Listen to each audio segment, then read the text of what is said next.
if internet allows, the technology allows. There you go. Just okay, we're almost there. Okay, welcome everybody. Thanks again to our host. And for introduction, for the people following us online, we're PyData Milan. We've been a chapter in this town funded by Pietro since January this year, and it's been a blast. And we're really glad to be here to host the final event for this year. So just as a reminder, I see that lots of familiar faces, and it really warms my heart. PyData is a community about open source data tools and science. So despite the data and Pi being in the name, it's mostly about how we do science and data in an open, reproducible, transparent manner. So it's mostly, you can bring stuff about R, Fortran, and other contents, for example. It's not exclusive to Python. And the way PyData works is that it is a community-driven organization that is led, in a way, by an Unfocus, which is a non-profit from the United States, which has more than 200 groups in 80 countries. We call it a local session. It has just done an international global conference called PyData Global. You will find the materials and the talks online. Because being so accessible, every kind of content you see will be posted online, will be freely available online for everybody. So if you're really into Unfocus, you might have encountered them in many ways. They also support lots of the scientific packages and ecosystem we know and love and use every day and swear against sometimes, but we keep loving them nevertheless. One of the peculiarities about PyData is that it has a commitment towards diversity. So it strives to be and bring about a positive environment and a welcoming environment. So we do try to keep these standards upheld. And in case you want to signal anything to us or just talk to us about any of these points, please, we would love to hear your points of view. So be kind to others. Everything boils down to this. And talking about a bit about us, we try to organize every meeting on the third Wednesday of the month. You might notice that this isn't the third Wednesday of December. It might very well be, but we're also crazed with the Christmas rush, so I think we won't make sense of it. But we try to stick to that. And if you want to talk, we would love to be your trampoline to come and present something if it is your first time, if for somebody else, for somebody tonight, that it is. But also if you want to try out something before you go to a conference and you feel unsure about demoing something before a huge conference that's coming up, please do hit us up. We would love to feature here and help you. So in case you want to submit a proposal, you can find the link over there. Also, if you just want to stay for the dinner and the socializing afterwards, we'll love you, of course, to have you there. Who's going to stay here tonight after the talk for dinner? 1, 2, 3, 4, 5, 6. Okay, we're going to Mercato Centrale anyway, so no need to booking. That's great. Couple of next appointments. We will start strong for 2025. Woo! We'll have an event for Python Milan, our sibling, and basically we're the same people doing the same thing, okay? PyMe will start with an event on January 9th, right after the holidays, in case you need to get jogging after the Panettone and Pandoro. We won't be talking about Pandoro in Talentware on... Actually, that's not Talentware. Still to be the TBD. That's my copy-pasting. That's not LLMs. That's only on my fault. It will not be here. It will be to be announced, but it will be on the 9th of January. And keep an eye out. It's going to be a blast. We try to be more creative when we do events about PyMe. So we might not just talk about Python and data science. It might be DevOps, tooling, computer science as a whole. It's really thrilling. So I would love to see you there. PyData Milan will reconvene this time on the proper place, written here, Talentware, on the 22nd of January. Keep an eye out, the event will be coming. Place is always limited because we need to provide the venues with the list of participants. So that being said, we'd like to thank all of our hosts. Team System is also there. And we'd like to make a formal and proper introduction to the speakers of tonight. Google Gemini 2.0 was announced today, so I think it's really time to have somebody feature like Nir, who's going to talk to us about how to properly observe and manage LLM application in production. And then we will be going back to good old data science, old-fashioned machine learning models, and of course the way to productionalize them and maintain them with Marco, who's going to talk about how Team System delivers to production their recommender system models. So I think that's more of it. I think we can get all of you to the juicy bits of tonight's meetup. Thank you very much.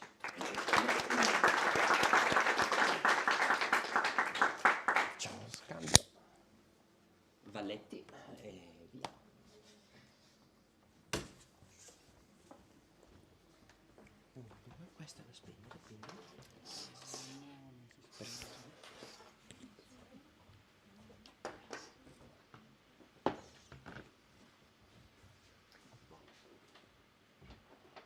Okay.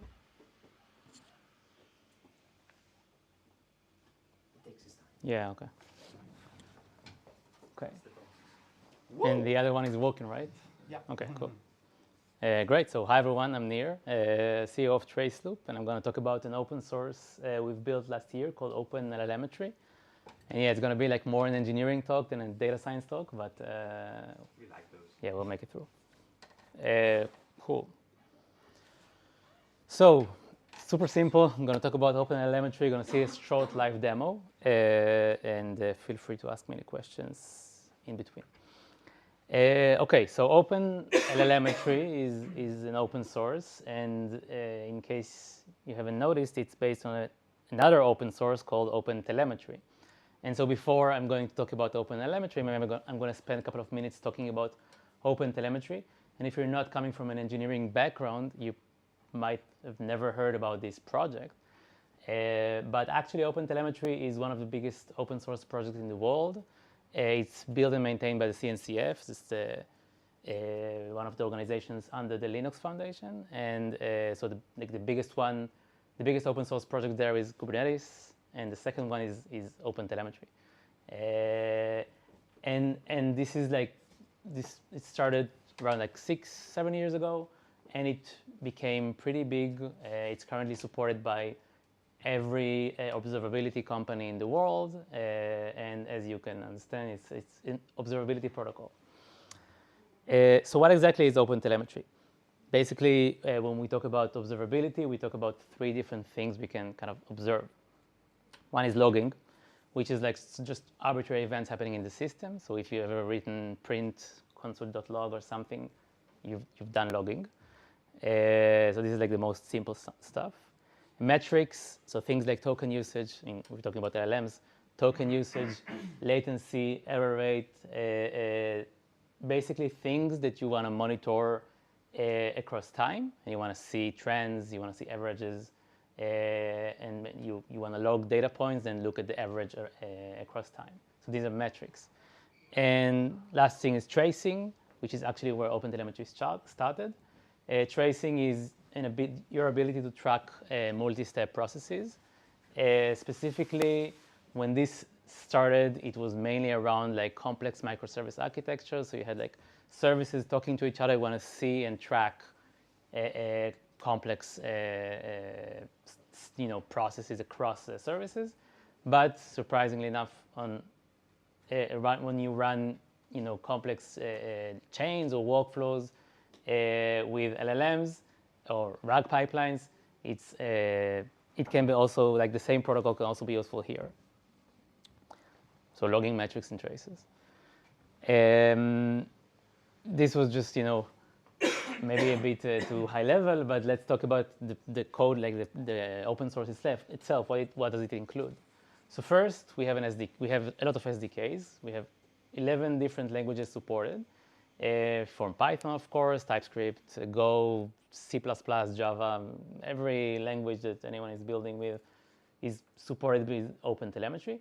And basically, the SDK is providing an API. So you can use the SDK, you can report logs, metrics, and traces. Besides that, the ecosystem of OpenTelemetry contains what is called instrumentations and collectors, which are super important. So I'm going to talk a bit more about them. Instrumentations. So ideally, you don't want to, let's say you're using some database. We're talking about LLMs. Let's think about like a vector database, like Pinecone. So you don't want to like manually log every time you're calling Pinecone. You want to measure the latency, the time it takes to run a query, and then report it to OpenTelemetry. So OpenTelemetry provides you with these instrumentations, which is like a nice way to get some standard metrics and traces and logs out of the box without doing anything. So you install one of these instrumentation packages, and you get all the observability that you need just out of the box. The way it works behind the scenes, that is monkey patches the library, hooks into the requests and responses going into different parts of your system, and just gives you everything that you need to understand what's happening. Everything happens on the application side, so it's super efficient. It doesn't add a lot of overhead to your application, so it's pretty great. And in terms of like what OpenTelemetry has, you'll have instrumentations for like databases, HTTP requests, everything that's happening in a cloud environment. The other part is the collector. So collector is a component you can deploy, and it's kind of like a ready-made service that can process the data that you send out. So if any of you have used Datadog, for example, Datadog can get really expensive really quickly. So this is another open source by OpenTelemetry you can install in your cluster, in your environment, and it will be between, for example, your applications and Datadog, and then it can filter out a lot of telemetries, save you a lot of money. You don't need to pay Datadog so much money because the collector can, just filter out the data that you don't need. It also has options for like obscuring PII, sensitive data, supporting like multiple things. You want to send data out to like multiple platforms. So it's pretty cool. It has like a nice simple configuration, and if you are using something like OpenTelemetry in production, you probably want to use something like that in your cluster. So far, I've just talked about OpenTelemetry. This is not something that we've built. This has already been existed for a long time. Now I'm going to talk about OpenLLMetry. So what we've done is that we saw this like great protocol that everyone supports, and we said, okay, let's take it and extend it to support generative AI.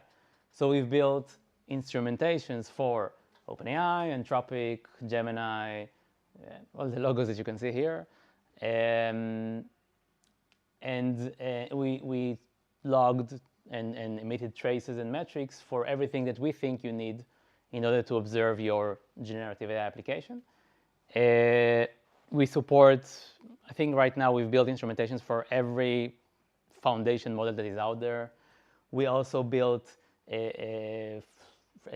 instrumentations for a lot of vector databases, and we also built instrumentations for a lot of frameworks like LangChain, Llama Index, Crew AI, DSPY. Every framework that is popping up somewhere across the internet. And just as an example, let's say you're using Pinecone and you install the Pinecone instrumentation, you get to see just out of the box, how much time it takes to query a database, what is the latency. You can investigate the vectors that are returned, what's the request, what's the response. And you can also track things like the scoring that you get from Pinecone, so you can look for errors. Okay, I think maybe it's a good time to see a demo. We'll make everything clearer. Okay, it's not that small. So this is a super simple application I've built. I've built just an agent with LangChain. Everyone is talking about agents these days, so I thought showing an agent example would be useful.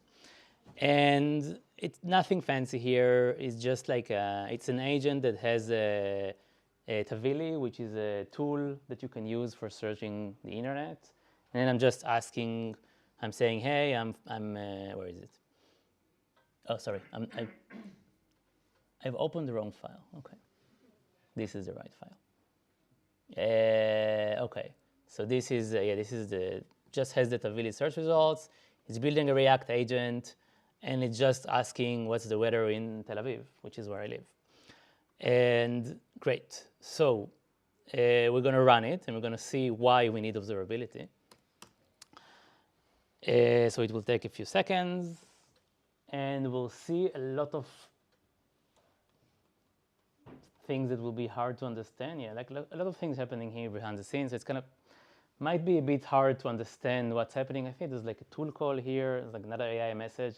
Maybe the response is hidden somewhere here. I think this is the output that you get when you run an agent with LangChain. So it's kind of cryptic to understand. But what we've done is we've just added these 2 lines of the SDK. We just initialize the SDK, and that's it. And all the instrumentation that we said is running behind the scenes. And how it looks like, I'm going to show it on the platform, and I'm going to talk a bit about other platforms you can use with the SDK.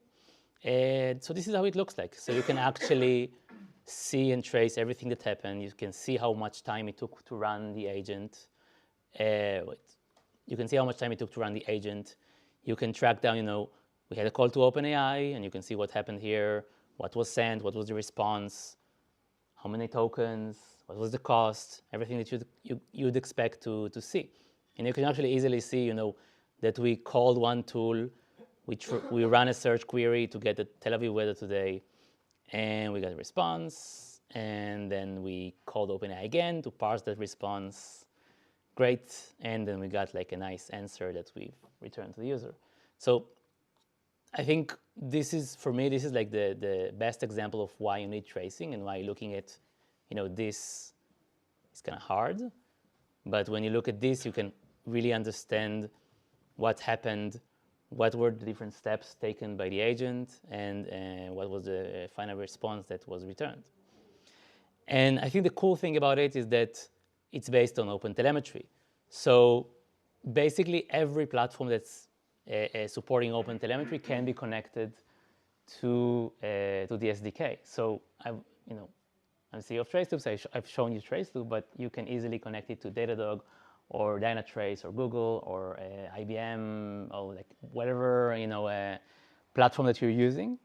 And I think the goal for me when we were building this is to help users get an understanding of what's happening in the system while not locking them down to a single platform. So easily switching between different platforms is just a matter of an environment variable. So it's pretty easy. One last thing that I wanted to mention while we're here is that, so this is the open source if you wanna see it, and if you wanna ask me any questions or need help setting up. So I've also put a link to my Calendly, so you can easily just book a meeting with me. And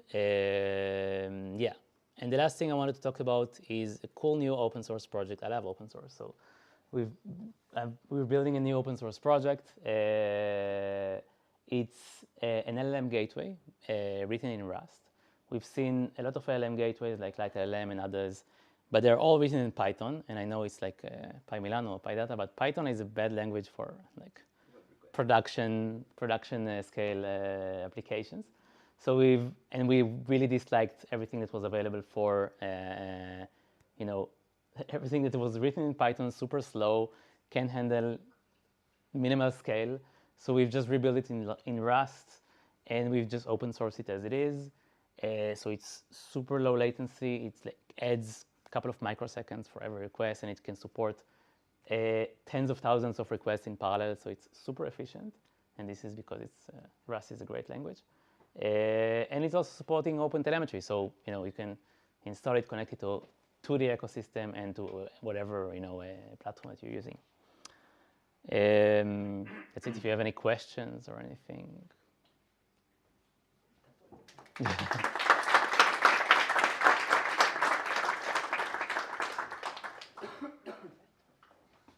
Questions? Don't be shy. Ok. Faccio la valletta adesso. So, because right now there are a lot of solutions for the tracing and logging of LLMs, like LangFuse, Phoenix, and so on. So, for your opinion, the main differentiator between this product and LangFuse and so on is the fact that this one is based on OpenTelemetry, or do you think that there are also other features that make it more attractive? So yeah, I'm a huge fan of OpenTelemetry, and I'm here to.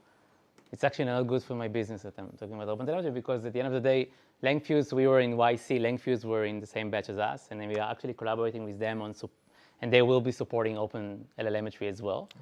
And just yesterday, Langsmith, which is by LangChain, also announced that they're supporting OpenLLMetry, and Braintrust, which is another observability company, is also supporting OpenLLMetry since 3 weeks ago. So like our goal is to make this a standard because we think that we don't. This is like one piece of software that we shouldn't be like rebuilding, 20 times. And by standardizing it, I think everyone will gain a lot. Yeah.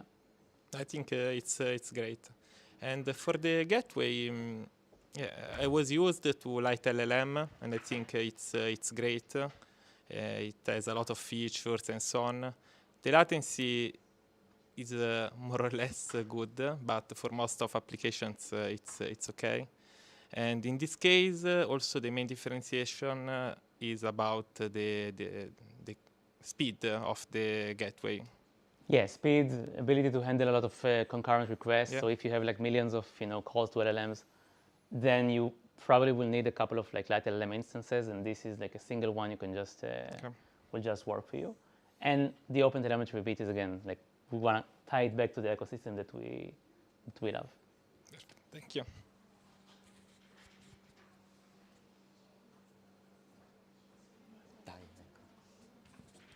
I'll ask a more dumb questions to understand. So what's the difference between this LLM gateway and the other thing that you showed us before? So the other thing that you showed us before, the open source library is a way to connect, to instrument, let's say, your application and make sure that it speaks with one of the observability providers, Datadog or anything, and one of the options is Traceloop, which is your company, right?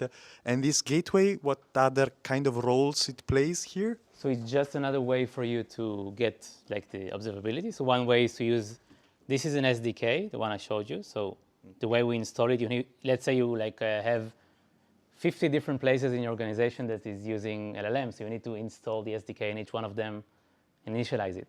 So for larger organizations, what we found out is that people don't like to do that, because there's a lot of teams that need to coordinate, and it's easier for them to just deploy a single place, a single gateway and then like just route all the traffic through that gateway. So we just made these two options because. So instead of calling directly OpenAI, you call the gateway, exactly. And then the gateway calls the different services, and you're putting the instrumentation in the gateway instead of in your code. Exactly. Okay.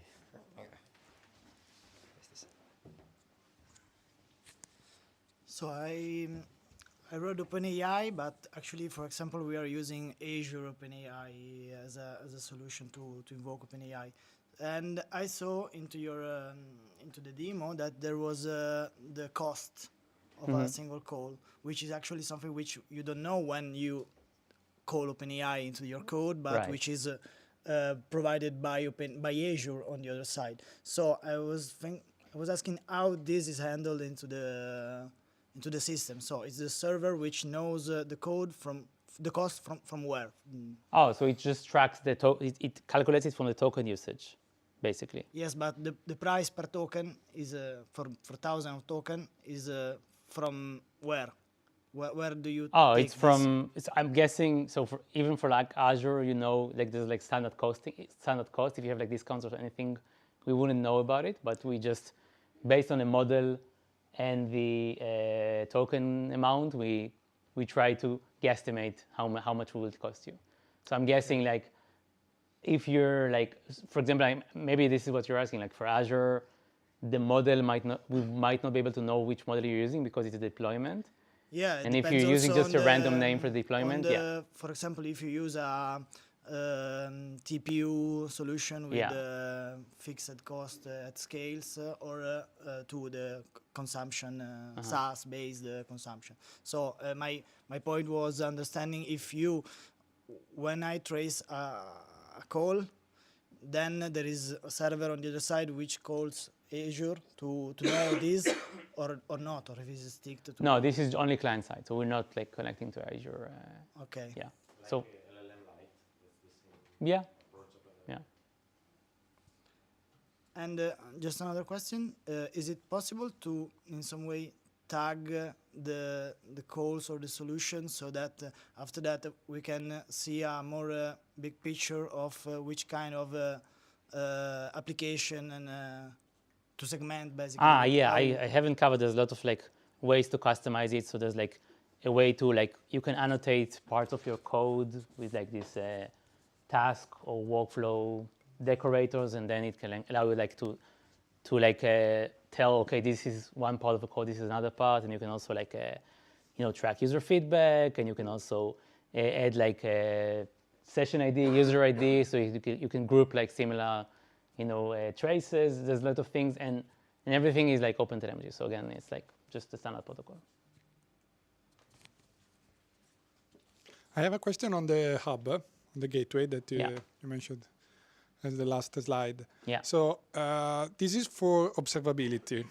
But since I have a gateway here, can I use it, or maybe there is a feature in your roadmap also to manage for example, the quota control of all the API that is calling this gateway? Because maybe I have some little resources of LLM. Yeah, I was focusing on observability, but of course, because it's a gateway, we've built a lot of features for like fallbacking and quota management and things that people expect to have. If you already deploy something like that, then you wanna, Okay, so very interesting. Any other question?